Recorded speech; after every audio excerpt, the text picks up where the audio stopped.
கேட்டதெல்லாம் கொடுப்பவளே பத்ரகாளி தாயே, குறைகள் எல்லாம் தீர்ப்பவளே பத்ரகாளி தாயே, கோவில்பட்டி பகுதியில் வீட்டிருக்கும் தாயே, கோவில்பட்டி பகுதியில் வீட்டிருக்கும் தாயே, குறைகள் எல்லாம் தீர்த்து வைப்பாயே, எங்கள் குறைகள் எல்லாம் தீர்த்து வைப்பாயே அம்மா, குறைகள் எல்லாம் தீர்த்து வைப்பாயே, எங்களை நிறைவுடனே காத்து வைப்பாயே, எங்களை நிறைவுடனே காத்து நிற்பாயே.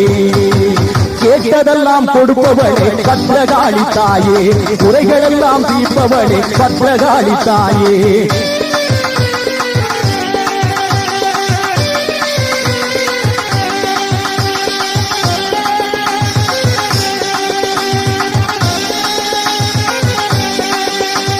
பிள்ளை இல்லை என்று வருவோர்க்கு நீ ஓர் பிள்ளையாய் வந்து